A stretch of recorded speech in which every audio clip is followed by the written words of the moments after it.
On pourrait considérer la spiritualisation de l'ego un peu comme une montée en montgolfière.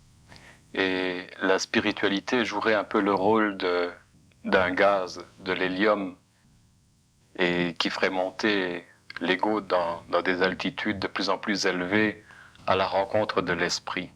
En tout cas, c'est un peu philosophique, mais c'est comme ça qu'on le perçoit, métaphysiquement également. C'est ce qui est supposé arriver, c'est l'élévation de l'ego, l'ego qui rencontre l'esprit à ce moment-là. Mais indépendamment de notre volonté à vouloir nous spiritualiser, il arrive bien souvent que des événements extérieurs, tout à fait matériels ou physiques, finissent par traverser le ballon un peu comme des flèches ou des dards, et notre spiritualité éclate en morceaux à ce moment-là et le ballon retombe à terre. Et on est obligé de faire face et d'affronter le plan matériel, de reprendre des racines dans le sol.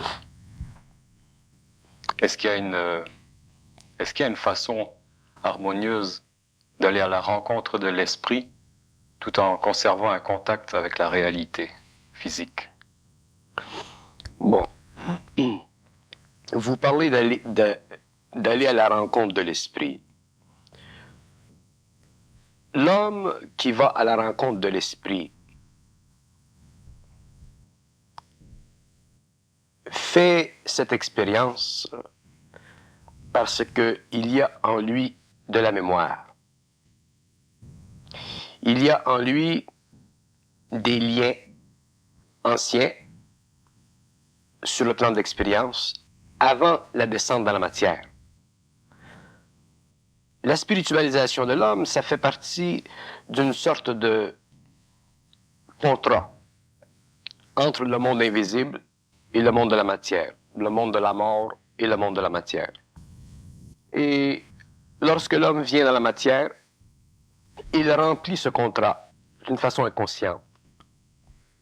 Et petit à petit, au cours de sa vie, ou au cours d'autres vies,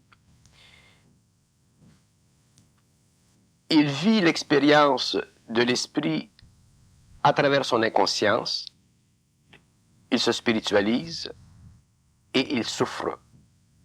Parce que ce que nous appelons l'esprit, ce n'est pas ce que nous pensons. La spiritualisation de l'homme fait partie de l'illusion de l'homme vis-à-vis le monde de l'esprit. L'homme aujourd'hui entre dans une nouvelle évolution, donc il est amené à comprendre, à voir, à saisir les illusions, c'est-à-dire à percevoir la réalité d'une façon qui ne convenait pas dans le passé, parce que dans le passé, son rôle était, sur le plan matériel, de spiritualiser sa matière, c'est-à-dire de la rendre un peu moins animale et un peu plus près de ce que nous appelons l'esprit, c'est-à-dire un peu plus près des valeurs que l'esprit pouvait donner à l'homme, soit à travers les religions, les systèmes ou intuitivement. Mais dans le passé, l'expérience de l'homme sur le plan de la spiritualisation était toujours une expérience fondée sur sa mémoire. Et aussitôt que l'homme commence à se spiritualiser, il s'aperçoit éventuellement que tout le matériel de sa mémoire est utilisé dans sa spiritualisation. Donc, inévitablement, l'homme souffre parce qu'il est obligé, dans ce processus, de se débarrasser petit à petit de sa mémoire, c'est-à-dire se débarrasser de tout ce qui ne fait pas partie du monde de l'esprit, mais qui fait partie du monde de l'homme. À travers les différentes incarnations? À travers les différentes incarnations, et encore plus aujourd'hui, parce que la spiritualisation de l'esprit aujourd'hui est beaucoup plus subtile, elle est beaucoup plus philosophique que dans le passé. Mais aujourd'hui, l'homme souffre beaucoup plus dans la spiritualisation de l'esprit parce que il est obligé de subir seul, indépendamment de la grande masse, cette spiritualisation. Je parle de l'homme qui est suffisamment avancé dans ce processus. Donc, comme vous dites, sa montgolfière monte. Et éventuellement, il se retrouve dans une stratosphère où, à cause des problèmes matériaux, qui deviennent de plus en plus mal réussis, si vous voulez. Le travail n'a plus d'importance, l'argent n'a plus d'importance, le matériel n'a plus d'importance. Donc l'homme se trouve dans une situation où il est complètement séparé entre son expérience spirituelle et son expérience matérielle. Donc éventuellement, la montgolfière s'écrase. L'homme souffre. Dans le nouvel homme, dans la nouvelle évolution, l'homme réalisera ceci, mais il sera obligé de faire la montée en montgolfière. Parce que il sera obligé d'être sensibilisé au pacte évolutif qu'il aura signé avant la descente dans la matière. Mais cette sensibilisation-là, un jour, il sera obligé de la dépasser. Sinon, il n'y aura pas de fin à la spiritualisation de l'homme. L'homme doit un jour en arriver à non pas être spirituel, c'est-à-dire non pas être déchiré entre l'invisible et le matériel, mais il doit un jour être intelligent, c'est-à-dire être capable de réunir, de faire la synthèse de ce que nous appelons l'invisible et le matériel. Mais lorsque je parle de l'invisible, je ne parle pas de l'invisible de la même façon que l'homme le conçoit. Pour l'homme, l'invisible, c'est le monde de l'esprit.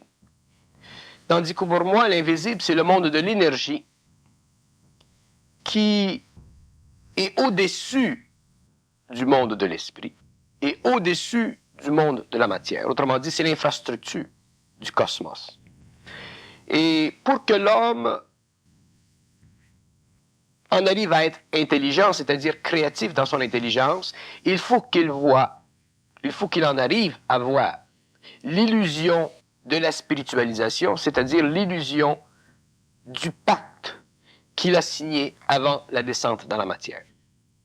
Pour qu'il en arrive un jour à contrôler l'énergie qui fait partie de sa conscience à tous les niveaux et qui peut, elle, faire éclater les formes spirituelles qui ont servi pendant l'évolution, mais qui ne servent plus pendant l'évolution, parce que l'homme, pendant cette période nouvelle, deviendra autonome dans son intelligence. C'est-à-dire qu'il ne sera plus capable de vivre en fonction d'une mémoire quelconque, ni mémoire vécue ou développée au cours de sa vie matérielle, ni mémoire vécue ou développée au cours des incarnations antérieures. Donc, il ne pourra plus vivre d'une mémoire spirituelle.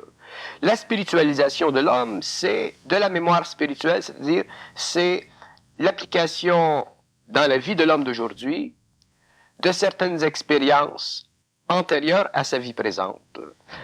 Expériences qui sont enregistrées dans le monde astral de l'invisible, qui fait partie du monde de l'esprit, mais qui ne fait pas partie du monde de l'intelligence, qui ne fait pas partie du monde de l'énergie, qui ne fait pas partie du monde de la lumière.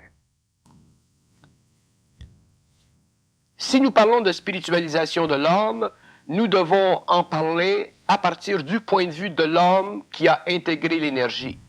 Si nous parlons de spiritualisation de l'homme à partir de l'expérience planétaire de l'homme qui n'a pas intégré l'énergie, à ce moment-là, nous voyons une différente spiritualisation, c'est-à-dire nous voyons une expérience qui sert à ouvrir les centres de l'homme pour qu'éventuellement l'énergie descende sur la Terre et que l'homme vive l'intégration de cette énergie.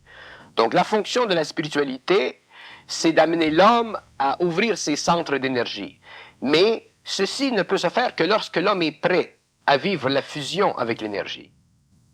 Si l'homme n'est pas prêt à vivre la fusion avec l'énergie ou à intégrer l'énergie, il vivra simplement la spiritualisation de l'énergie et, naturellement, il ne fera pas la synthèse de la matière et de l'énergie. Donc, il sera prisonnier de la forme spirituelle et c'est ce qui se passe dans le monde à tous les niveaux. C'est à quel moment qu'il va être prêt à ce moment-là? Est-ce que c'est quand il a assez souffert de ces conditions-là? L'homme sera prêt lorsqu'il aura suffisamment souffert de la spiritualisation. C'est impossible à un être humain de devenir intelligent créativement, c'est-à-dire d'avoir une conscience supramentale, de pouvoir comprendre les lois de l'invisible, les lois de l'astral, à partir de l'énergie, sans avoir souffert, sans avoir subi le travail que fait dans son mental, dans son émotif, l'énergie de la forme spirituelle pendant son évolution. L'homme nouveau sera obligé de souffrir parce que il sera obligé de se séparer de sa mémoire. Il sera obligé, en tant qu'ego, de mettre de côté toutes les valeurs, des plus basses aux plus hautes, qui servent à le spiritualiser pour faire éclater la forme de la spiritualité afin que s'engendre en lui une conscience pure, c'est-à-dire une intelligence pure, c'est-à-dire une intelligence capable de comprendre à la fois les lois du matériel et à la fois les lois de l'invisible astral. C'est très important pour nous, les hommes de la nouvelle époque, de comprendre la différence entre l'invisible astral et l'invisible. L'invisible n'est pas tout astral, et l'invisible astral prend toute la place dans l'esprit de l'homme. Et il faut un jour que l'homme en arrive à transpercer complètement l'invisible astral, c'est-à-dire le monde de la forme spirituelle, véhiculé par des esprits qui sont sur ces plans, pour un jour prendre le contrôle de sa vie, c'est-à-dire prendre le contrôle de l'énergie qui est la vie, et utiliser cette énergie dans un travail sur le plan matériel qui est constructif et dans un travail sur des plans parallèles qui aussi sont constructifs, mais sans qu'il soit assujetti au pouvoir de la forme à travers son mental qui colore un peu cette énergie. La spiritualisation de l'homme, c'est la coloration de l'énergie.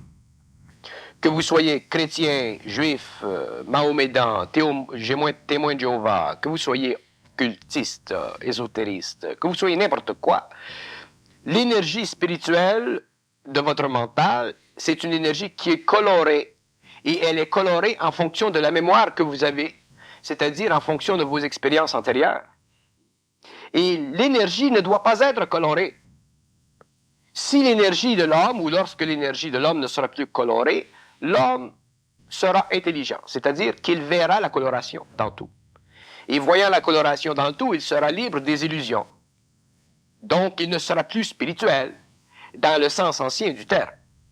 Il sera spirituel dans un nouveau sens, mais un sens qui ne convient pas à la conscience de l'homme de l'évolution. Moi, je suis certainement un être spirituel, mais je ne suis pas un être spirituel dans le sens que l'homme le croit. Je suis un être spirituel dans ce sens que je lie l'énergie à la matière d'une façon qui convient à l'harmonie de cette énergie. De la spiritualité, c'est de l'harmonisation. Donc, si on se sert de l'énergie d'une façon harmonieuse, on peut dire qu'on est spirituel. Si on se sert de l'énergie d'une façon qui n'est pas harmonieuse, on est à ce moment-là destructeur. Donc, l'homme a le choix d'être soit spirituel ou destructeur lorsqu'il utilise cette énergie. Et s'il est, entre parenthèses, spirituel, d'une façon créative, il n'est pas assujetti à la forme spirituelle, il n'est pas assujetti à la mémoire de l'âme, donc il n'est pas assujetti au monde des esprits, donc il n'est pas assujetti aux conneries innombrables créées dans le monde des esprits pour permettre que l'homme évolue et qu'il en arrive un jour à être suffisamment avancé pour avoir la force de traduire l'énergie en réalité matérielle au lieu de simplement subir l'énergie en termes d'une spiritualisation, d'une spiritualité qui ne convient pas à l'intelligence créative d'une race qui doit fonder une nouvelle science, mais qui convient simplement à une race ancienne qui a été amenée petit à petit à se conformer à des lois universelles où l'harmonie est nécessaire pour que l'homme passe d'un stage animal à un stage humain plus avancé. Mais l'homme doit passer plus loin, l'homme doit aller plus loin, l'homme doit aller à une conscience supramentale, l'homme doit devenir surhomme, c'est-à-dire qu'il doit être complètement libre des lois de la mémoire. Donc, il doit être libre éventuellement des lois de la spiritualité. Et les lois de la spiritualité sont les plus difficiles à vaincre parce que ce sont celles qui emprisonnent l'homme dans une catégorie de pensée qui, pour lui, est la plus élevée. Il y a donc alors trois actions ou trois jeux. Il y a l'intervention ou le jeu de l'énergie, il y a le jeu de l'esprit, et il y aurait le jeu des esprits sur l'homme. C'est très juste. Il y a le jeu de l'énergie, de l'esprit et des esprits. Par exemple, les gens qui sont en relation médiumnique, télépathique avec des entités, des esprits à ce moment-là, qu'on appelle speakers aujourd'hui, qui se manifestent à travers des médiums, est-ce que ça fait partie de ce jeu des esprits dans l'homme? Ça fait partie du jeu des esprits dans l'homme. Le phénomène des speakers, c'est un phénomène qui est très intéressant. Parce qu'il y a deux aspects dans le speaker. Il y a l'aspect créatif, bon. Autrement dit, les speakers sont dans le fond des guides spirituels de l'humanité. Autrement dit, ce sont les guides spirituels qui, dans les hauts lieux des sphères astrales, guident l'évolution de l'humanité, aident l'homme. Et ça, c'est le bon côté. Le haut astral, est-ce que c'est le plan de la mémoire de ce qu'on pourrait appeler la sainteté ou quelque chose comme ça? Le haut astral, c'est le plan de la haute vibration, de la haute coloration des formes. C'est le plan de la haute évolution ancienne. C'est dans le haut astral, vous retrouvez les entités qui ont eu beaucoup d'expérience, qui ont dans le passé beaucoup souffert, donc qui ont eu beaucoup d'expérience, donc qui peuvent aider aujourd'hui l'homme. Et pour eux, aider l'homme, ça fait partie de leur vie, ça fait partie de leur travail, ça fait partie des lois de leur monde. Mais, et c'est ici que j'interviens, ce n'est pas parce que ça fait partie de leur travail d'aider l'homme que l'homme est en sécurité avec eux. Parce qu'il a besoin d'aide encore. Parce qu'il a besoin d'aide. L'homme, un jour, devrait en arriver ou devra en arriver à ne plus avoir besoin d'aide. Il devra en arriver à être totalement et parfaitement autonome. Et lorsque l'homme sera autonome, à ce moment-là, ces êtres-là pourront changer de travail et aller dans une autre évolution. Présentement, ils sont autant prisonniers de l'homme ou de la terre que l'homme l'est d'eux. Il y a une dépendance. Il y a une interdépendance des deux côtés. Et ça, c'est dangereux parce que pour eux, de vivre une dépendance vis-à-vis de l'homme, ce n'est pas tellement un problème, dans un sens, parce que ils sont suffisamment évolués et ils évoluent dans des mondes suffisamment harmonieux pour bénéficier d'une certaine lumière. Donc, ils sont suffisamment près d'une béatitude pour pouvoir aimer leur travail, et ainsi de suite, et continuer à l'engendrer. Tandis que pour l'homme, la situation est différente. L'homme qui est médiumnique et qui est en contact avec les speakers va aussi bénéficier d'un certain lien avec eux, qui va le spiritualiser, qui va lui donner de la connaissance, ainsi de suite. Mais il sera obligé, cet homme, de vivre en fonction d'eux, c'est-à-dire il sera obligé de bénéficier de son lien avec eux pendant des années, jusqu'au jour où il sera capable de complètement percer la toile astrale ou la haute toile astrale de son lien avec eux pour en arriver lui-même à être en contact direct avec son énergie. Donc, les speakers ont à la fois la grande vertu d'aider l'humanité, ce sont des êtres qui sont évolués, et à la fois, ils ont la vertu de rendre l'homme prisonnier de leur façon de voir les choses. Et tant que l'homme est spirituel, il ne peut pas voir à travers ceci parce que sa vision est trop colorée, et elle est trop colorée par eux. L'homme devient absolument impuissant à pouvoir déchirer les voiles de ces hauts plans de l'astral. Donc, pour que l'homme puisse briser ces hauts voiles de l'astral, il faut qu'il soit en contact avec son énergie, c'est-à-dire avec son esprit. Donc, c'est à ce moment-là que l'homme découvre une autonomie, qu'il n'a plus besoin de guide spirituel, à quelque niveau que ce soit, qu'il est totalement intégré, ou qu'il en vient un jour à être totalement intégré dans son énergie, parce que son esprit devient le seul point de référence qu'il a vis-à-vis tout ce qui est astral ou tout ce qui est du monde des esprits. Il y a une très grande différence entre l'esprit de l'homme et le monde des esprits. L'esprit de l'homme, ce n'est pas pareil, semblable à ce que nous pouvons appeler l'esprit dans le monde des esprits. Le monde des esprits, c'est de la mémoire. Tandis que l'esprit de l'homme, c'est une énergie qui a suffisamment évolué pour devenir intelligente. Lorsque cette énergie est devenue suffisamment intelligente parce qu'elle a évolué, elle devient l'esprit de l'homme. Lorsque l'homme meurt, il retourne dans l'astral. Il retourne dans le monde des esprits, il retourne dans le monde de la mémoire. Il apporte avec lui le matériel de sa conscience planétaire. Et il vit. S'il est évolué, il vit avec ce matériel. Mais il y a toujours dans le monde de l'astral un autre monde que le monde des esprits recherche. Et ce monde, c'est le monde de l'énergie, à l'intérieur duquel existe l'esprit de l'homme. Donc l'âme possède un esprit quand elle est dans le monde de l'astral, comme l'homme possède un esprit quand il est dans le monde de la matière. Donc, il n'y a pas de différence entre les morts et les vivants. Il n'y a pas de différence entre le statut universel de l'homme qui est sur une planète et le statut universel de l'homme qui est dans l'astral. Il n'y a pas de différence. Mais l'homme qui est dans l'astral ou l'âme ou la mémoire qui est libre du corps matériel, elle a beaucoup plus de pouvoir sur l'homme qui est dans un corps matériel ou l'âme qui est dans un corps matériel parce qu'elle n'est pas limitée par les sens. Ce sont nos sens qui nous habituent, qui nous forcent à nous conformer au monde de l'astral. Ce sont nos sens qui nous empêchent de voir dans le monde de l'astral. Ce sont nos sens qui nous empêchent de comprendre la mécanique, l'organisation systématique de ce monde-là. Si nous étions libres de nos sens, nous pourrions facilement voir dans ces mondes. Et à ce moment-là, nous pourrions facilement comprendre l'interrelationnel entre le monde de la mort et le monde de la matière.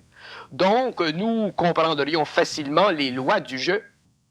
Donc, nous n'aurions pas tendance à nous spiritualiser parce que nous verrions que nous sommes manipulés. Nous sommes manipulés pour de bonnes raisons, nous sommes manipulés pour des raisons d'évolution, nous sommes manipulés pour des raisons du passage du stage animal au stage humain, mais nous ne pouvons pas être manipulés, c'est-à-dire amenés à passer du stage humain au stage du surhomme. Ça, nous devons le faire nous-mêmes. Donc, l'homme sur la Terre commence à être réel à partir du moment où il est capable de voir la nullité de tout ce qui est astral, c'est-à-dire de tout ce qui est spirituel. Mais quand je dis de voir la nullité, je ne veux pas dire de nier son importance. Je veux dire de voir sa nullité dans ce sens que ces êtres-là sont dans une position inverse de l'homme. Un jour, ils devront revenir dans la matière pour vivre la fusion avec l'énergie. Mais ceci, ils ne le savent pas. Un des plus grands mystères de l'homme, un des plus grands mystères de l'énergie, c'est le fait que c'est l'homme qui sait et non l'esprit dans le monde de l'astral. C'est l'homme qui sait, qui connaît les lois de l'énergie, ce n'est pas l'esprit dans le monde de l'astral. Les speakers ne connaissent pas les lois de l'énergie, ils connaissent les lois de la vibration. Ils connaissent les lois de la coloration, ils connaissent les lois de la programmation, ils connaissent les lois de la relation entre l'homme et leur monde sur le plan cyclique de la vie et de la mort. Mais ils ne connaissent pas les lois de l'énergie. Pour connaître les lois de l'énergie, il faut être en fusion avec l'énergie et avoir, avec le temps, intégré l'énergie. Et ceci implique avoir passé à travers le monde de l'astral. Ceci implique avoir passé à travers les enfers, si vous voulez, pour en arriver éventuellement à faire ou à vivre une connexion directe entre l'énergie et l'homme, ce qu'on appelle la connexion directe entre l'esprit et l'homme. À ce moment-là, l'homme est dans une conscience totale, il est dans une conscience pure, et il peut parler avec les entités qui sont dans le monde de l'astral, mais c'est lui qui parle à eux, ce ne sont pas elles qui parlent à lui. Un homme qui est dans son énergie, qui a intégré l'énergie, ne peut plus être éduqué, ne peut plus être guidé, ne peut plus être spiritualisé, ne peut plus être enseigné par l'astral, parce que déjà, il est en contact avec l'énergie qui sous-tend tous les mondes. Donc déjà, sur le plan matériel, dans la matière, il est plus avancé que les morts, qui sont sur les hauts plans de l'astral, qui sont dans les hautes sphères, et qui, pendant des millénaires, ont servi dans ces plans à l'évolution, ont servi à guider les hommes, ont servi à aider les hommes parce que ça faisait partie de leur vie, c'est-à-dire ça faisait partie de leurs besoins. Les êtres dans l'astral, dans le monde de l'astral, ne vivent pas comme nous vivons ici. Ici, nous vivons en fonction de certains besoins qui découlent de notre spiritualité. Tandis que vivent de certains besoins qui découlent de leur incapacité de connaître la lumière.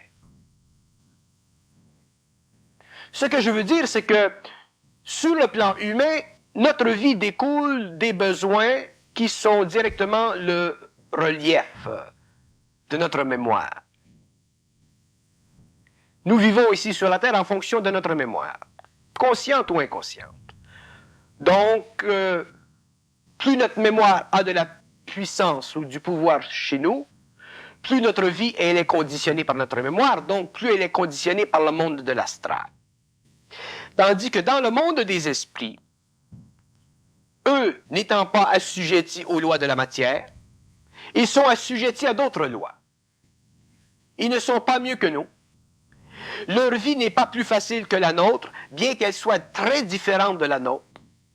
Ils ont eux aussi le grand besoin de connaître selon leur mémoire. Ils ont eux aussi besoin de connaître la finalité. Pour eux, la finalité, c'est Dieu. Mais ils sont dans une position spatio-temporelle différente de la nôtre qui fait en sorte que ils voient cette lumière, tandis que nous ne la voyons pas. Eux la voient. Et la vision de cette lumière pour eux est justement la force qui les motive à avancer, donc à aider l'homme sur la Terre. Eux aident l'homme sur la Terre parce qu'ils voient dans le fin fond de leur cosmos la lumière vers laquelle ils doivent s'acheminer. Et lorsqu'ils sont suffisamment avancés pour voir cette lumière, à ce moment-là, ils ont la tendance naturelle à vouloir aider l'homme d'une façon ou d'une autre. Mais lorsqu'ils aident l'homme, ils aident toujours l'homme en fonction de leur statut universel. Donc en fonction de leur propre référence. Donc en fonction ultimement de leur propre ignorance des lois de l'énergie. Et c'est là que l'homme nouveau entre en jeu. L'homme nouveau, lui, il est intégré à l'énergie. Il est fusionné avec l'énergie, donc il n'a plus besoin de subir l'apport spirituel, l'apport des services que les êtres spirituels peuvent lui apporter. Il n'a pas à subir non plus l'apport des illusions qu'elles peuvent lui apporter en relation avec le service, surtout si les hommes sont médiumniques, par exemple. Et à ce moment-là, l'homme, il est libre de savoir, c'est-à-dire qu'il est capable, à cause de son intégration avec l'énergie, de se situer mentalement vis-à-vis le cosmos matériel et le cosmos invisible. Parce que l'énergie, elle, étant absolue, l'énergie, elle, ayant évolué à un certain niveau qui permet ce que nous appelons le phénomène de l'intelligence, c'est-à-dire la spiritualisation de l'énergie. L'intelligence, c'est la spiritualisation de l'énergie dans l'autre sens. À ce moment-là, l'homme est en contact avec son esprit. Et l'énergie qui passe en lui, qui se véhicule à travers son plan mental, rendu à un certain niveau d'évolution, est suffisamment déspiritualisée pour ne plus avoir ou posséder l'apparence de la personnification. Donc, l'homme conscient sait, même s'il est en contact avec l'énergie qui, se véhiculant à travers son mental, lui parle. Il sait que cette communication n'est pas une communication personnalisée, que c'est simplement ou que ça fait simplement partie des lois extraordinaires de l'énergie, de se rendre consciente à l'homme par ce que nous appelons la pensée. Donc, la pensée chez l'homme conscient est réellement, lorsqu'elle est pure, la phénoménalisation de l'énergie. Elle est l'expression de l'énergie sur le plan mental. Donc, le phénomène de la pensée, il n'est plus un phénomène spirituel.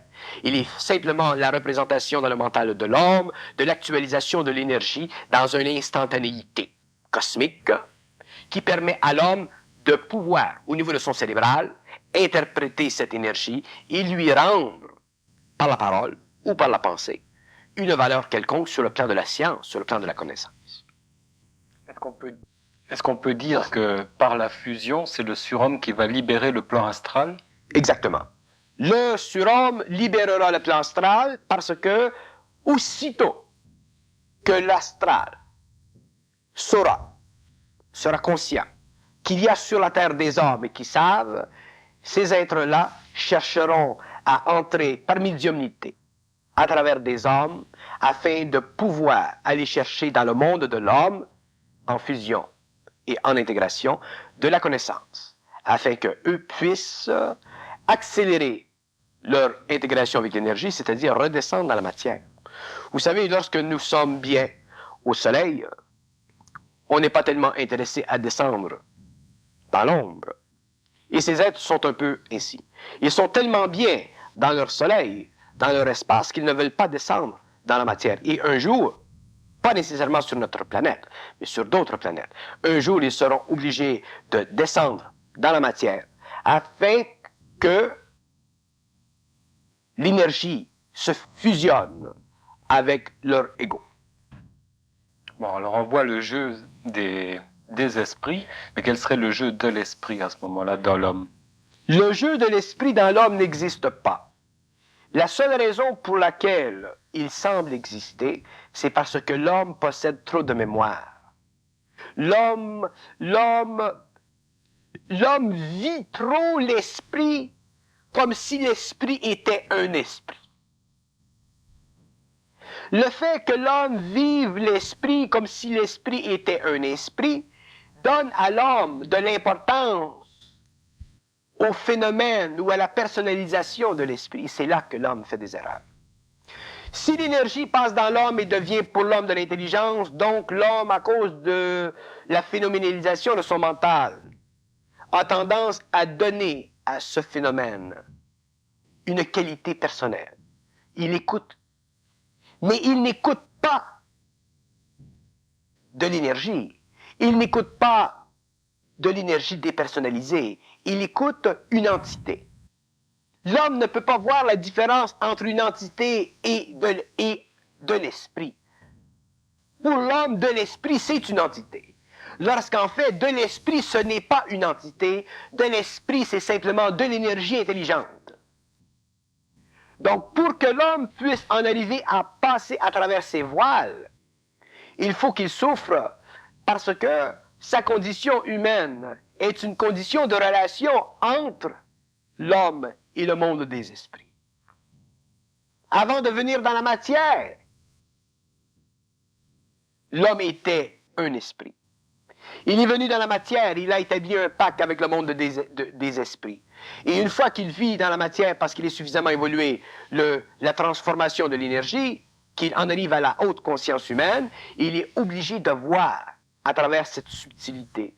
C'est-à-dire qu'il est obligé de voir à travers l'illusion inconsciente de la mémoire qui le lie au monde des esprits au lieu de le lier au monde de l'énergie ou au monde de l'esprit qui est de l'énergie intelligente.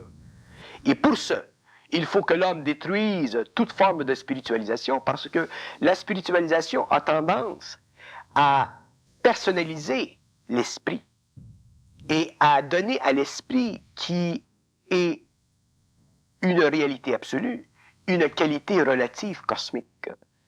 C'est très facile pour un être, c'est très facile pour un homme qui serait en contact avec l'énergie de l'esprit, de donner à cette énergie de l'esprit la qualité d'esprit dans le monde astral. Parce que cette énergie, quand elle se manifeste à travers lui, elle parle. Donc l'homme pense qu'il parle avec son esprit, qu'il parle avec un esprit. Lorsqu'en fait, il parle avec de l'esprit. Mais tant qu'il n'aura pas réalisé ceci, qu'il parle avec de l'esprit, c'est-à-dire qu'il parle avec une quantité d'énergie qui est prépersonnelle, qui n'a rien à faire avec le monde de l'astral ou le monde des esprits, il va avoir tendance, à cause de sa mémoire, à penser qu'il parle avec un esprit. Et c'est là qu'il va se spiritualiser, c'est là qu'il va souffrir, jusqu'au jour où sa souffrance l'amènera à voir clair et à ne plus vivre spirituellement sa vie nouvelle, mais à la vivre d'une façon totalement vibratoire, c'est-à-dire à la vivre d'une façon qui convient parfaitement à la nouvelle conscience de l'homme, façon qui permet à l'énergie de se rendre directement dans le mental humain et d'exploser dans son mental afin que naisse sur le plan matériel une pensée supramentale, c'est-à-dire une pensée qui n'est plus colorée par le monde des esprits ou la spiritualité. L'esprit, est-ce qu'il est dégagé des lois spatio-temporelles? L'esprit est absolument dégagé des lois spatio-temporelles. L'esprit, un jour le mot esprit, un jour, nous ne sommes pas arrivés à ce point, mais un jour le mot esprit devra être remplacé par un autre mot. Mais ce qui se produira, c'est que lorsque l'homme utilisera l'autre mot pour remplacer le mot esprit, il aura le pouvoir sur la matière. C'est pour ça que l'homme aujourd'hui est incapable de trouver l'autre mot qui remplace le mot esprit, parce qu'il aurait le pouvoir sur la matière. Et l'homme ne peut pas avoir aujourd'hui le pouvoir sur la matière parce que pour que ceci vienne, il faut qu'il y ait des changements dans la conscience de la planète. Donc, en attendant, l'homme est obligé de se servir du mot esprit, mais il est obligé, s'il veut parler juste, de faire une très grande ligne de démarcation entre la signification du mot esprit, qui est le produit évolutif de l'énergie rendu à un certain niveau d'intelligence, et le mot esprit qui dénote ou qui décrit des entités dans le monde de l'astral qui sont libres du corps matériel, qui sont simplement de la mémoire. Et si l'esprit est dégagé des lois spatio-temporelles, quels sont ses rapports avec le son et la lumière? L'esprit, c'est la lumière. Le son, il est créé à partir de la lumière. L'esprit, c'est de la lumière. L'esprit, c'est de l'énergie. Lorsque l'esprit commence à créer, il transforme la lumière en son, c'est-à-dire qu'il donne à la lumière une vibration plus basse. Et à partir de ce moment-là, la lumière qui a une vibration plus basse est une lumière qui commence à descendre dans les plans et qui descend jusque dans la matière. Donc, le son vient de la lumière. La lumière, c'est l'esprit, dans le sens que la lumière, c'est de l'énergie évoluée, qui est devenue intelligente, donc qui a le pouvoir de création. Donc, la différence entre le son et la lumière, c'est une différence qui est équivalente à la différence entre le monde de la lumière et le monde de la matière. Que nous parlons de matière matérielle ou que nous parlions de matière astrale.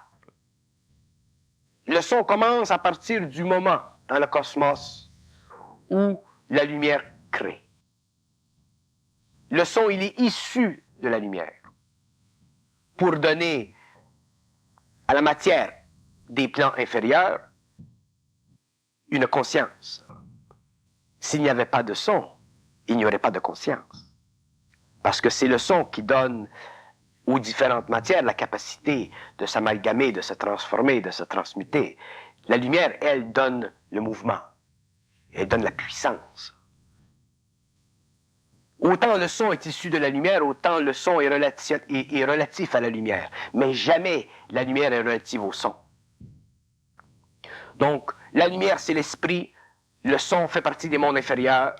Et un jour, et d'ailleurs c'est déjà commencé, la lumière a déjà commencé à créer le son à un autre niveau, et un jour, le son qu'a créé la lumière à un certain niveau va descendre dans la matière. Autrement dit, le son qui devra servir à être utilisé par l'homme nouveau, l'homme conscient, a déjà été créé dans le monde de la lumière.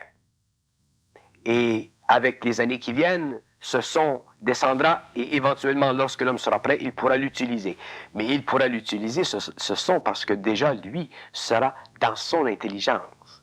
Donc, il y aura une participation directe entre la lumière et le son dans l'homme, c'est-à-dire que l'homme ne pourra pas utiliser le son à travers l'astral. Il sera obligé d'utiliser le son à travers la lumière, c'est-à-dire sa propre énergie intégrée.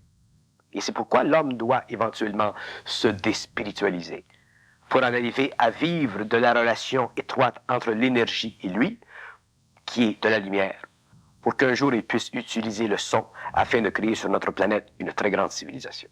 Il commence déjà à y avoir des applications au niveau du son et de la lumière dans des techniques guérison ou de rééquilibre des énergies du corps. Il y a une médecine marginale aujourd'hui qui fait une thérapie par la couleur et puis une autre par le son. Il commence à y avoir des applications. Oui, ça va se faire graduellement, mais les applications qui se font aujourd'hui se font en relation avec la manipulation de ces énergies dans l'astral. L'homme un jour devra utiliser le son à travers la lumière qui sera sienne, mais sans que ce soit coloré. Si vous regardez les gens, si vous regardez ou que vous faites une étude statistique des hommes qui travaillent à la guérison, qui travaillent dans certains domaines, qui sont d'ordre psychique, si vous regardez très bien, vous verrez que dans tous ces hommes, il y a de l'ego. Qu'il y a quelque part de l'ego. Il y a de l'ego spirituel, il y a de l'illusion d'un ordre, il y a l'illusion d'un autre ordre, mais il y a de l'ego. Autrement dit, ce n'est pas la lumière pure qui travaille à travers ces hommes. C'est une lumière qui est colorée. Mais comme ces hommes ont un certain niveau d'évolution, cette lumière sert parce qu'elle descend, elle commence à descendre. Mais elle n'est pas encore pure, cette lumière. Donc, vous pouvez vous attendre à ce que ces hommes, dans les années qui viennent, où la lumière doit s'intégrer parfaitement avec l'homme, vous devez vous attendre à ce que ces hommes vivent quelque part dans le temps certaines souffrances, une certaine transmutation, une certaine épuration, pour qu'ils en arrivent un jour à pouvoir réellement utiliser le son en relation avec la lumière, sans que la lumière soit colorée, sans qu'elle soit astralisée, sans qu'elle soit spiritualisée. Est-ce qu'il n'y a pas un danger à utiliser le son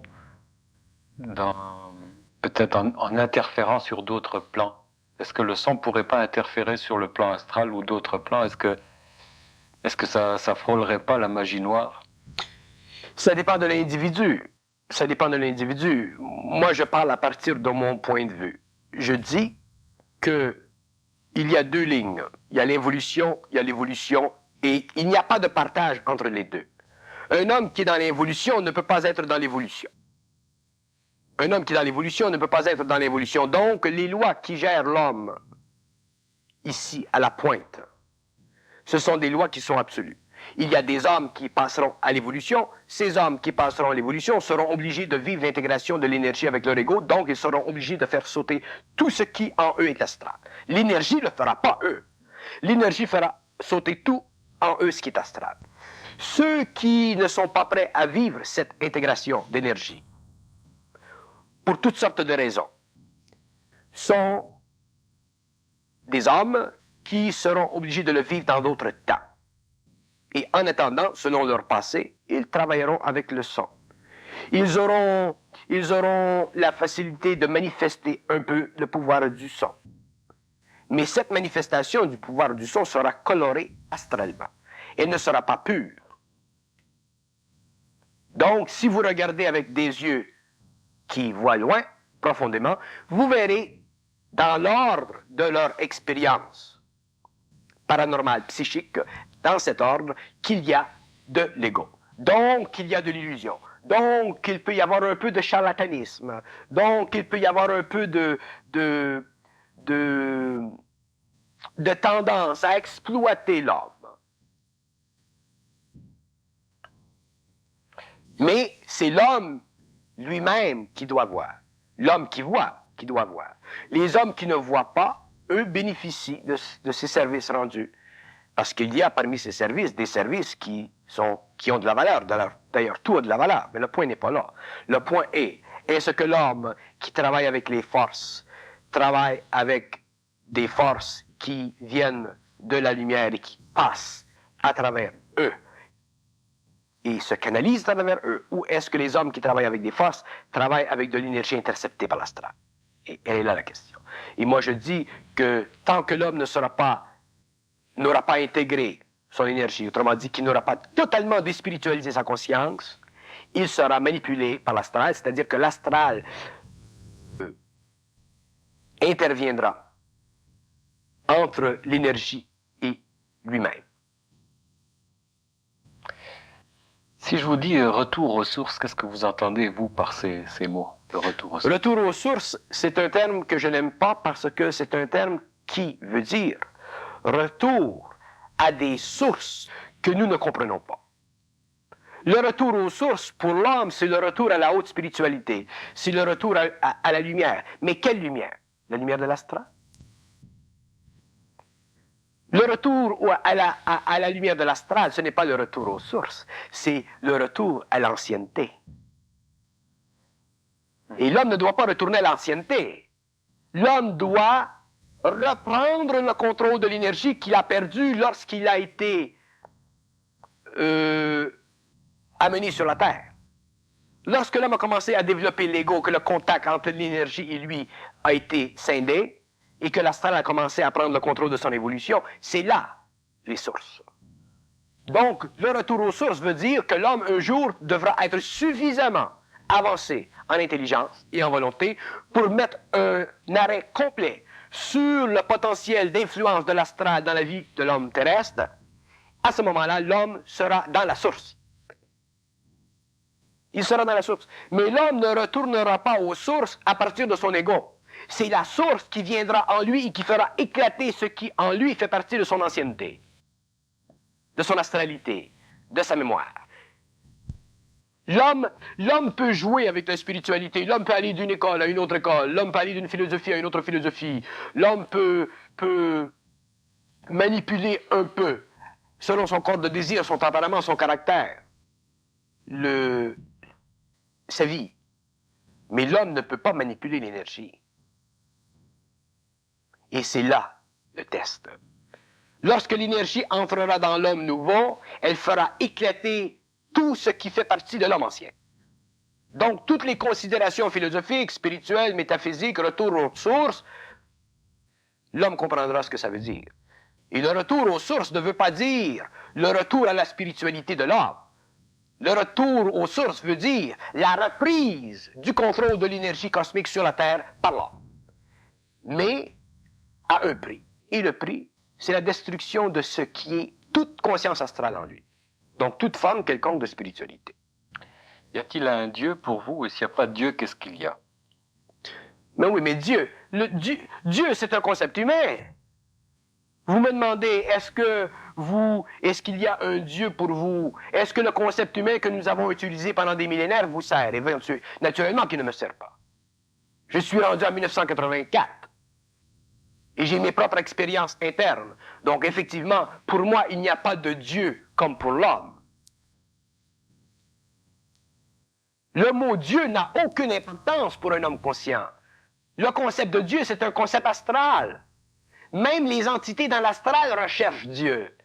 Ils recherchent Dieu, ils impriment à l'homme, ils imposent à l'homme la recherche de Dieu.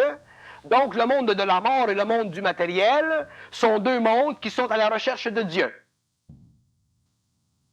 Que vous soyez mort ou que vous soyez sur le plan matériel, nous recherchons Dieu. Pourquoi nous recherchons Dieu? Parce que nous découlons, nous sommes le produit de l'esclavage psychologique qui nous est imposé par le monde astral, qui eux-mêmes sont prisonniers du temps. Nous sommes prisonniers de l'espace, ils sont prisonniers du temps, et aujourd'hui, lorsque nous parlons avec eux, nous nous apercevons très bien qu'effectivement, nous avons plus à leur dire que eux ont à nous donner. Et pour eux, c'est une très grande révélation. Pour eux, c'est un choc.